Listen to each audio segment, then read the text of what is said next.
had a lot of anxiety, and I remember I was telling my mom all the time, like, man, I can't go to sleep. Like, I would cry myself to sleep. Like, it was depression, and I knew it was because I didn't know who I was. I was faking. I was pretending to be this person at church and pretending to be this person behind the scenes and whatnot. I remember like 3 or 4 in the morning calling my mom, and I was like, Mom, like I was like, I can't, and I told her, I was like, I need to pray. Like, I know this is Satan, and I know that he's trying to keep me from being saved because I'm on the very edge. Like, I need to give my life to Jesus. I told God, you saved me from this. You took away the anxiety. You took away my depression. I'm gonna stand for you because you set me free from these things, and I'm not gonna be quiet about it. Got 2 lanes on the one way. Got 2 lanes on the one way. Got 2 lanes on the one way. Heaven or hell coming someday. Got 2 lanes on the one way. Got 2 lanes on the one way. Got 2 lanes on the one way. Heaven or hell coming someday. Got 2 lanes on the one way. Heaven or hell coming someday. Talk that talk. 2 planes on the runway. 2 destinations. Heaven or hell. They taking off someday. Could be Saturday through Sunday, Monday through Sunday. So get saved before that one day. Listen to that one way show. Yeah.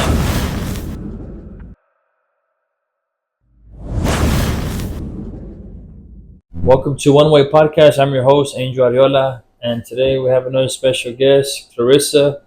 And so she's going to be telling us her testimony and things God is doing in her life and, stuff like that, how she was raised. So we're hoping that these testimonies make impact in your life. So we have it. Hi, my name's Clarissa.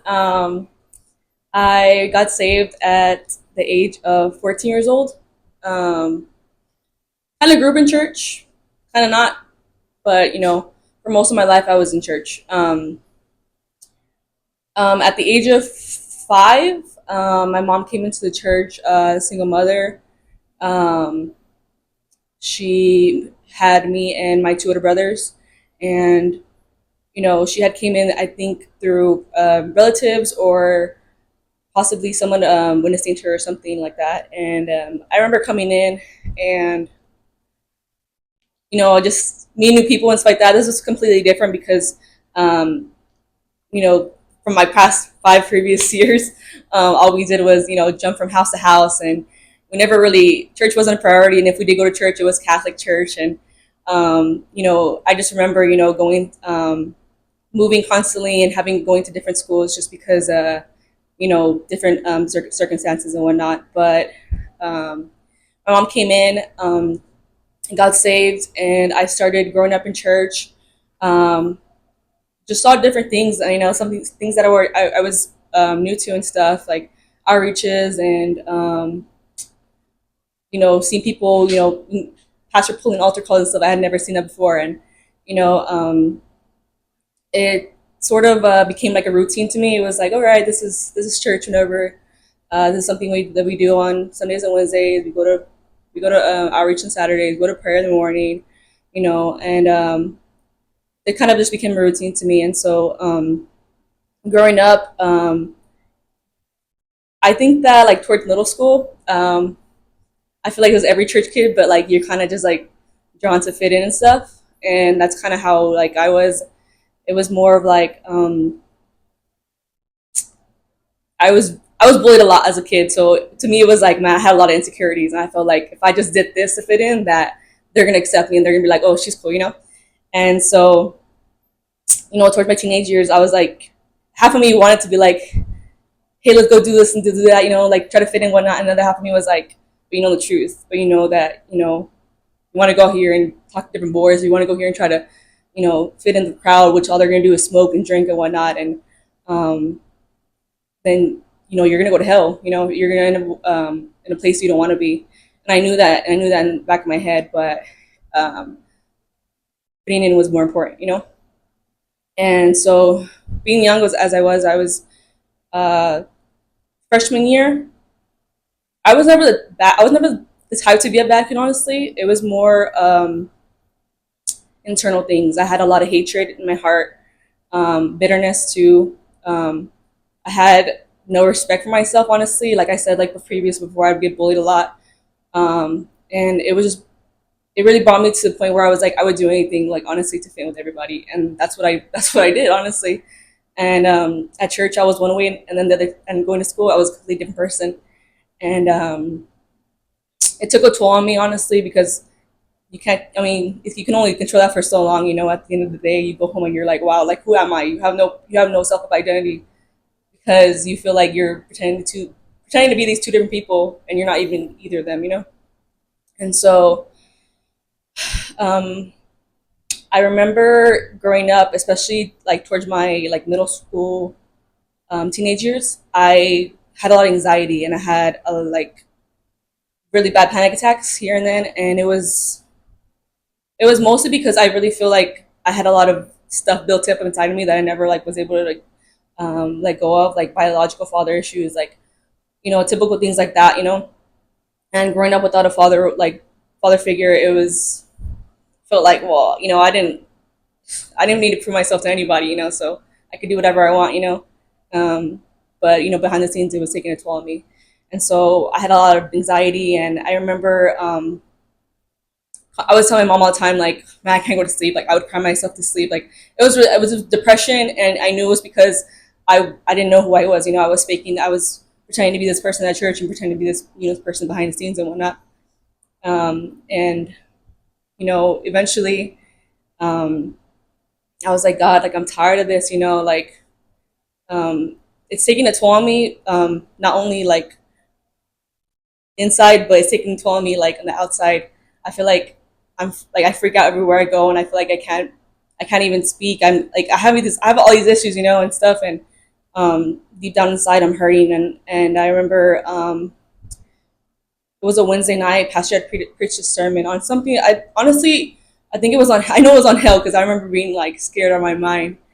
And I went home and I was like, you know what, God, like I want to serve you, I really do, but like I don't want to. I don't want to be having to make stands for you and stuff like that. I don't want to have to be doing that. Like, I'm not gonna be going to my friends like, hey, I have left Jesus, like, like, this is what happened in my life, and I'm not gonna be testifying. I'm not gonna be witnessing to my friends, because I don't want to be embarrassed. I want to fit in. That's not gonna be me. And so I kind of blew off altar call. I was like, whatever, like, it really doesn't matter. And so went to sleep that night. I woke up with a horrible panic attack, and I was just like gripping onto my chest, and I was like, oh my God, I couldn't breathe. And I just kept hearing, like, you owe me, like, there's something, like, there's just something that you can't step away. You can't get saved, basically. And I felt like, no, this is Satan. Like, this is not, this is not this is not right. And I remember like 3 or 4 in the morning, calling my mom, and I was like, Mom, like, I was like, I can't. And I told her, I was like, I need to pray. Like, I know this is Satan, and I know that he's trying to keep me from getting saved, because I'm on the very edge. Like, I need to give my life to Jesus. And October 8th of 2019, I prayed with her there in our living room, and I was like, it was like, man, it was like a breath of fresh air. I felt like, wow, I can be one person. I don't have to be two different people. I don't have to pretend to be two different people. I don't have to pretend to be multiple people just to fit in. Um, I felt like he gave me a purpose in my life. He told me, you're worth something, and something that I had never experienced before. And so fast forward, been saved, I think, like, it's going on 5 years, and he's done so much. Now 19 years old, and it's been amazing, honestly. I've had my ups and downs, but God is pulling me through, and he's doing so much in my life. So. Wow. So what's crazy, because when you were going through all those panic attack, anxiety, how long was that? Like, how many years? Honestly, from about, like, I would say it started my teenage years, like 13, to the time that I got saved. Wow. And Yeah. so, like, really every day you were kind of like Yeah, it was. going through all that, more so because you're like, well, I know I need to be saved, but I can't be saved because I'm not going to witness, I'm not going to testify. So it was really kind of like you were like struggling with what were you going to do? Maybe, do you think that was the whole reason of your anxiety and all types of, like, that was messing with your mind? Yeah, no, I think that had a big role in, honestly. And I think, too, also because um, I feel like it was a spirit behind it. Like, I didn't have my father in my life, so I feel like that had a lot to do with it. And my mom, when she was single mother, she had a lot of anxiety, and the fact that I wasn't saved, I think that took a really big toll on it, because obviously I had no guard up. I didn't have the Holy Spirit to be, blocking it off or whatever. And so I think that took a really big toll on my life too. Oh, that's crazy. I always wonder too, like kids who come to church and every day they have to ignore the altar calls. They have to really, you have to fight it off like really, really hard, especially under conviction, like when pastor preaches. So I could just imagine, like you're pretty much faking it every single day of your life because Yeah. you just don't want to get saved. Right. Yeah. Wow, that's crazy. And so you're 19. You've been saved 5 years. Uh, Tell us about like what has God been doing in your life since you've been saved. So he's been doing a lot. I mean, right as soon as I got saved, I started joining ministries, because I really believe that like ministry helps you a lot. Like it really like, I mean, you could be going through something so bad and you're like, man, like I get to do something for God. And it just puts you back on track and it reminds you, So started joining ministry. Um, and I started doing children's church, helping out with there. Um, and also we had started me and a few church kids, we had started a band, and we were doing that for quite some time. And I had come into this, I had no previous like experience of learning instruments, or I had no talent at all. But I remember it was brought to me. It was like they're like, hey, we want to start this band up. I mean, we had a previous band before with all the older guys in the church, but they're like, we need something new. We like this is the next generation basically, and we're all getting older. It's not like we're just playing around. We're not playing church kid no more. Like we need to start doing ministry and stuff. And so I was like, all right, like what do you want me to do? And they're like, can you do drums? And I was like, what? Like that's crazy, And I prayed about it, and God was like, if you put the effort in to do it, I'll give you the talent. Started playing drums for a bit. We did a few concert scenes, and switching the situation, I started playing bass.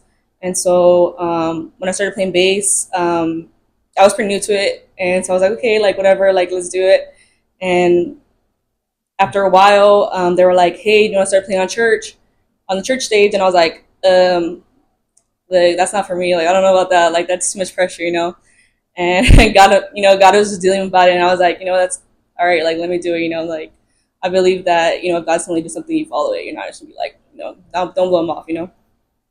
And so I started playing on church, and it helped me a lot to just keeping me on track and stuff like that. And yeah, he's been doing a lot recently. Graduated high school. I'm starting. I've been in college for about like a year and a half now, and he's doing a lot. Looking forward to what he has for my life. So. Wow. Let's backtrack a little bit. I meant to ask you this earlier. How was it? So, how old were you when you got saved? I was 14. 14. Okay. So, were you in high school already? I was I was in freshman year, yeah. So, you were saved the whole time you were in high school, right? Yeah. Yeah. About the whole time. And so, how was that? How was being saved in high school, going to school, trying to live right, hear everything at church about doing this, making sense? And so now to go to school, it's another thing. You have Yeah. to. How was that? So freshman year, I stayed in school my first semester, my freshman year, I wasn't saved. I had gotten saved like maybe towards the end of that year, so October, right? I go back to school and I'm like, shoot, well, now I gotta tell people I got saved. I can't be over here cussing with my friends and doing whatever I want, talking dirty or talking this and that, and then be like, well, I'm saved, whatever. So God dealt with me a lot about that, and even though I wasn't a bad kid, I never did drugs, never slept around or anything, but I still had some stuff in my heart that I was a sinner. Every man's born a sinner, and so I was a sinner, and started telling my friends about Jesus. It's like made a stand, and I told God, you saved me from this. You took away the anxiety. You took away my depression. I'm gonna stand for you because you did. You set me free from these things, and I'm not gonna be quiet about it. And so I started listening to my friends, and they're like, "Girl, like you're just over here doing." They're like, "What are you talking about?" And I would get made fun of a lot too, and that was something that I struggled with a lot too, because it was like, I mean, with most church kids, because you're like, I don't want to get saved because I have to tell friends, like I have to tell people about Jesus, and they're gonna know I'm saved. And what are they gonna think about that, But God will move one way or another. So I started telling people about Jesus. I got laughs and whatever. Then COVID year hit. I got homeschooled for like about a year, and still kind of newly saved. So I was like so fired up. I was like, God, like I want to go. We didn't do outreaches, obviously. Like at a certain time, we stopped doing church. I was like, man, like it was really like itching me. I was like, I need to go. I want to tell someone about Jesus. Like I want to go stand on the lunchroom, Right, right. tables and like preach your name and stuff. And so I remember I was like, my mom was like, well, do you want to go stay homeschooling or do you want to go back to public school and stuff? And I was like, no, I really want to. I feel like God's telling me like He wants me to go to public school. And I got enrolled to a charter school down the street, and started going there. Started telling people about Jesus and stuff. And that was my junior year, so I started telling about Jesus. Witnessed to one of my friends there. She was a senior, and she ended up coming to church. And so God was just like opening my eyes to things, and I was like, wow, like I can be used. I don't have to have a whole background of like I was this or that, and God set me free. Like, no, you can be used as a church kid, and so it was very, very refreshing. And so, after that, just it was I would say it was hard, in high school, preaching stuff up, but at the end of the day, it was really worth it because that's what kept me saved, not being afraid to share my testimony, not being afraid to tell people what Jesus did in my life, and also being to be like, hey, like He can do this in your life too. It's not just me showing off. It's not just me saying like, oh, I don't have anxiety, like, and all of you guys have anxiety. Because Right, right. I mean, every teenager go through it. But this was something that was like, hey, like Jesus just completely flipped my life around. He can do the exact same for you. And you know what else? He can do the same for your family. You know what else? He can do the same for this.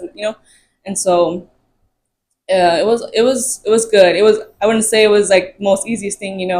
I did get made fun of it, like I said, but God was always there on my side, and I did plant seeds and stuff like that, and He used me. He used me to plant seeds. You know what I mean?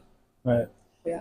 Oh, that's crazy. A lot of times I tell a bunch of teenagers too, like, because I know a lot of it is like being embarrassed to witness, but believe it or not, it happens to us as adults. But I think for some reason it's just more like kids are like bad. They'll just say whatever. They're really not thinking, but Yeah. it does happen to adults too. But I can just imagine for the teenagers, it's kind of like, especially when you're middle school or high school, it's like you have to do this. You have to be, if you're not sleeping around, you're not drinking, you're not doing this, you're really kind of like lame, supposedly, right? So I can just imagine how it is for teenagers to be saved. Uh, Tell me about, so your dad wasn't there for you, right? Like growing up. I would see him like maybe every once in a blue moon, but every time he went, he was either drunk himself. Was always, he was a really bad alcoholic, so I never really got to hang out like as my father. So it was, I would say no, honestly. Like every time I went over there to my dad's side of the family, it was always I ended up with my aunt because my dad wasn't fully there. And So so, how do you think that, like, what did that do to you? I think as a young girl, it took a toll. I mean, every I'm not saying this just because it's cliche, but it's so true that every young girl needs a father in her life. And I think that that's what also took a toll on my salvation too. Even like to now, it's something that I struggle with, but being not having a father in my life, I had no sense of worth, I didn't have somebody to be like, you look very beautiful, so it was more like, wow, like I would see other, church kids with their family, and they're, I mean, to me it was like, oh, look at their perfect little family. Nobody's perfect, but that was, to me, it was like, their father would, baby them, and it was like, that's my little girl. But to me it was like, well, I didn't have that, so I had to seek that in God. Like I really had to, because if not, then I was going nowhere. But growing up, it took a toll on me. I think now that my mom got remarried and stuff like that, and now that I have a father in my life, I can genuinely say I'm really grateful, because previously I didn't. But it was a pretty big toll. I think also because I had so much insecurity and stuff, which I think that played into it. Um, but God's given me a father figure, so, and something that I prayed for a while on too. So very grateful for that. How was that at first? Because when y'all came into the church, it was just you and your two brothers. I didn't have, your mom wasn't married. So how was it going from just being y'all to your mom marrying Courtney, and how did that go? How was all that? Well, so I think at first I was like, "Oh, this dude's cool. Like he's alright, take us to Dave and Buster once in a while, and just hang out with us and stuff." And um, like previous to them getting married, I was like, "Oh, he's cool." And then they get married, and I'm like, "Oh, I don't like that he's telling me no, I can't be do this. I don't like that I have responsibilities now." Because previously, like my mom was always working, so I didn't have to like you know you know be told what to do and whatnot and stuff. So now that I have a father figure in my life, he's telling me, like this is how you should be, this is how you should act. And not only was he like teaching me like yes and no, but he was also teaching me good morals, and I had never had that. Even though I went to church and stuff like that, I was still like doing my own thing, whatever. I didn't have to answer to nobody basically. And I think because I wasn't saved when he first like whenever they first got married, I was like, nah, I don't like him. Like this is not what this is not what we were planning. Right, he's cool, Like but not that cool. my mom was supposed to stay single her whole life, but I didn't think of that. To me, it was just like, you know, I'm focusing on my own self, but God had other plans. My mom didn't need to be alone; she needed a man in her life, and someone that was going to step up and take over our family and stuff. So, but yeah, he came in, and at first it was a struggle. Obviously, like it wasn't gonna be perfect, but God made it work, and he's taught me so much in my life. I can really say that he's been more of a father to me than my real dad. So I'm very grateful for that, and yeah, very very grateful for that. Good. That's good to hear. So college, how's that? And being say like, what is it? Is it? I mean, is it like the same as high school, or is it kind of like everybody's more mature, right? I mean, I would think. Well, I mean, it's very different. I feel like college you're more free in a way. You're not really being told by this person to do that, whatever. So you're more free. Um, but honestly, I would say like because I'm because in high school I was around more people that were like it was you're basically all compiled in one. You're staying in this group of people for a while, and so like you kind of just have to get used to them. Um, I would say that college is probably easier, honestly, but there still comes a time where you have to choose between your temptation or not. So there's gonna be temptation everywhere you go. There's people doing their own thing. They have like things on the college campus. Signing up for abortion, like or signing up to legalize abortion, especially in Texas here. They have different things, and you see all these group of kids coming together like, yeah, free Palestine and stuff, and it's like, yo, dude, you have no idea what you're getting yourself into.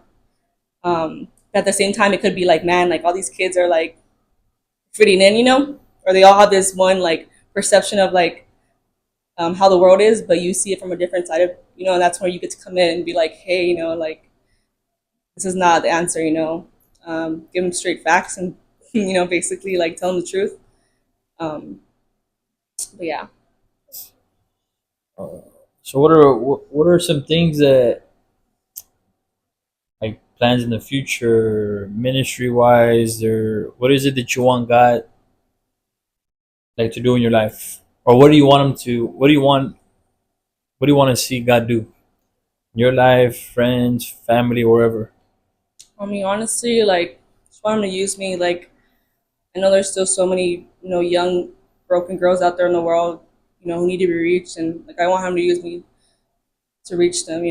Especially in college, I see these young girls with kids on their hips, getting them to daycare so they can go to class, whatever. Like I know they're broken, and I know that they need Jesus. So I really just want God to use me. As for like future references, like I mean, later down the road, I would love to get married one day and have a family, and I would want God to use me and my husband to do so many things. But for right now, I'm very focused on putting God first, because I don't need to be going searching out and looking for a man. Like it's not necessary. Especially for like all those young girls in the church who are single at the moment. Like don't don't force it. It's not worth it, God has someone for you, and when you're so focused on God, that's when He's going to bring the right one in. So, yeah, I'm just looking forward to God using me or possible. If that means becoming a pastor's wife or evangelist's wife, missionary wife, then so be it. I'm ready to be used. Yeah. Man, that's cool. All right, so for any listeners, girls out there, young girls who are maybe whatever background they have, any words you could speak to them, words of encouragement, words, just to a hope that you'll give them. What are some words and some encouragement you'll give to them?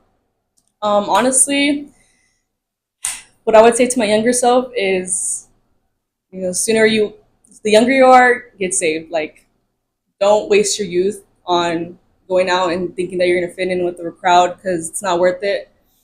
You're not going to end up where you want. At the end of the day, you're going to look at yourself and be like, what am I? Like, what have I become? And if you are saved, stay focused on God. Keep Him your number one. I know sometimes it's hard, it's hard with, it could either be temptation, or you go into church and you feel like, man, like, I have nobody, I feel like I don't have people in my life that care about me, but Jesus does. I'm going to tell you that right now. And He can use you no matter what. He has a purpose for you. Stop lying to yourself and telling you that you don't, because He does. He has a purpose for you. And, don't let earthly relationships get away with your spiritual relationship with God. Keep Him number one always, and put Him first no matter what, because at the end of the day, it's only going to be you and God whenever you stand before Him. Nobody else, not your friends, not your church friends, not your people you look up to, whatever, or people who have done you wrong in the past, or other things. It's going to be you and God, and you're going to be standing before Him, and that's that. So keep Him number one, and keep fighting, if you're struggling. And yeah.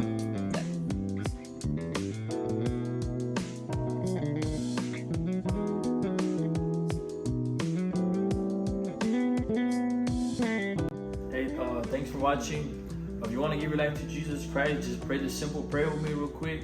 Say, Father God, I'm a sinner in need of a Savior. I ask that you forgive me of all my sin. Come into my heart and be my Lord and Savior. I believe you died on the cross and rose the third day. Thank you for forgiving me of all my sin. If you prayed that prayer and you need a church to go to, come in, that number on the bottom of the screen, come in contact with us, and we'll help you find a local church to go to and start living for God. Thank you. Got 2 lanes on the one way. Got 2 lanes on the one way. Got 2 lanes on the one way. Heaven or hell coming someday. Got 2 lanes on the one way. Got 2 lanes on the one way. Got 2 lanes on the one way. Heaven or hell coming someday. Got 2 lanes on the one way. Heaven or hell coming someday. Talk that talk. 2 planes on the runway. 2 destinations. Heaven or hell. They taking off someday. Could be Saturday through Sunday, Monday through Sunday. So get saved before that one day. Listen to that one way show. Yeah.